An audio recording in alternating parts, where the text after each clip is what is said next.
안녕하세요. 대단히 반갑습니다. 수필을 가져온 남자 자한형 이종수입니다. 이번 시간은 622번째 시간으로 까미오 클로델이라는 글을 읽어드리도록 하겠습니다. 까미오 클로델, 프랑스의 조각가로 오기스트 로댕의 제자 모델 연인이었다. 1864년 12월 8일 프랑스 북부 엔의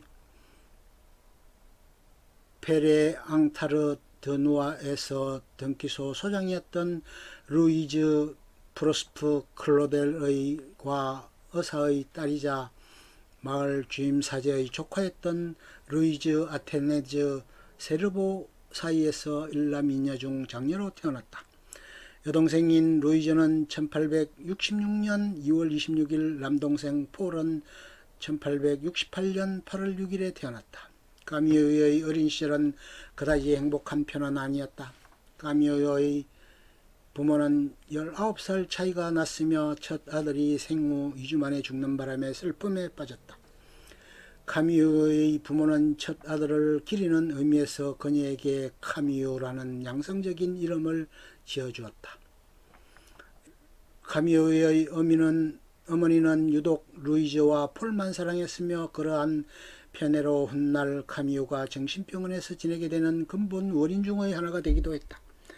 카미오는 유독 폴과 가깝게 지냈는데 폴은 나중에 시인이자 외교관이 되었으며 후손이 없던 카미오의 보호자가 되었다. 카미오의 아버지는 가정 문제가 모두 자신에 의해 잘못되었다는 죄책감 때문에 성격이 난폭하게 변해갔으나 카미오의 재능을 일찍 알아보고 카미오를 항상 사랑해 주었던 장본인이었다.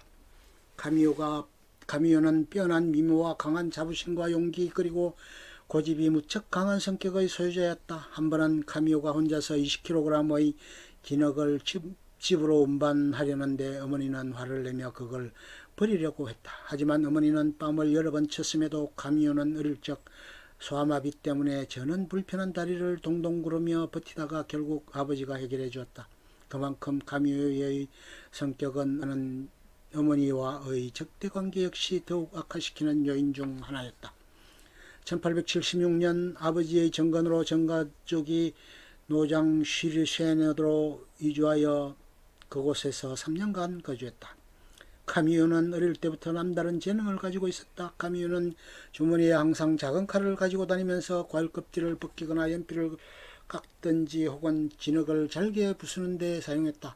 근처 숲속에서 놀던 카미오는 우연히 구부정하고 울퉁불퉁하여 마치 괴물같이 생긴 제앵이라는 바위를 발견했다. 이 바위는 어쩌면 카미오의 조각 본능을 드러내게 한 결정적인 계기였다. 카미오는 진흙으로 이 바위의 형상을 만들기 시작했는데 정식적인 조각 교육을 받지 못한 상황에서 나폴레옹 흉상이나 비스마르크 및 다비드와 골리앗에 관한 이야기에 관련된 소조작품을 만들기도 했다. 아버지는 이런 딸의 재능을 이해하고 1879년 노장 조각가인 알프레 부세에게 정식으로 조각 기초 수업을 받게 해주었다. 1880년 아버지가 상파뉴의 와시쉬르 블레즈로 정관하게 되어 아이들 교육상 수도 파리의 한 아파트를 빌려 아버지를 제외한 나머지 가족들이 살았다. 이때 루이즈는 음악학교, 폴은 문학학교에 입학했는데 부세는 제자 카미오를 프랑스 국립미술학교 에콜 데보자르에 입학시키기 위해 교장인 폴 디부아에게 소개해 주었다.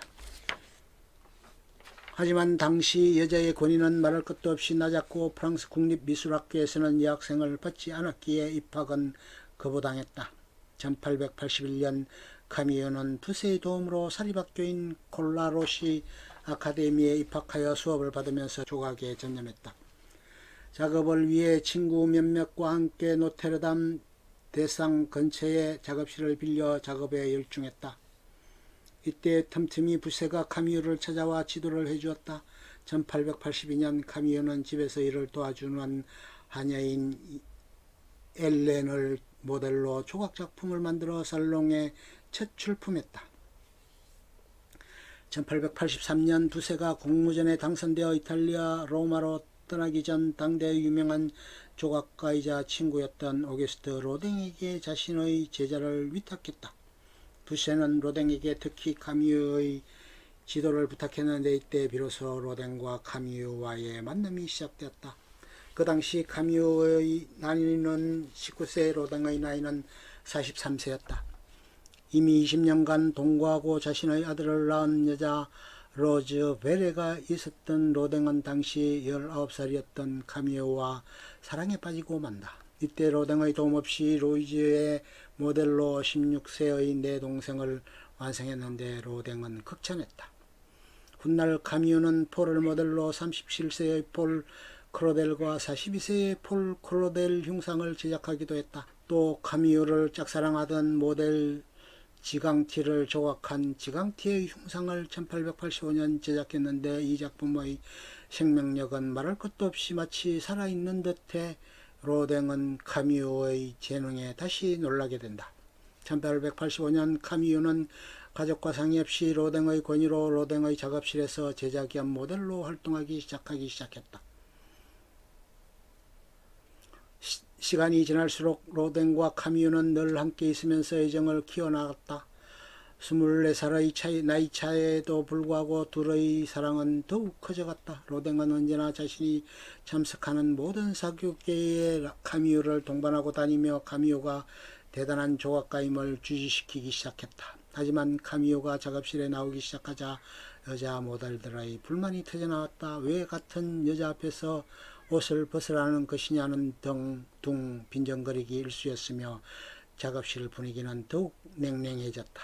1887년 카미유는 로댕의 작업실에서 정식으로 로댕의 조수로 일하면서 로댕의 작품인 칼레의 시민, 지옥의 문, 입맞춤 등의 제작에 공동으로 참여했다. 둘은 사랑을 위해 광란의 네부르그로 불리는 집과 투렌느 이즐레트 성을 빌렸고 이 공간에서 자유롭게 사랑을 키워나갔다.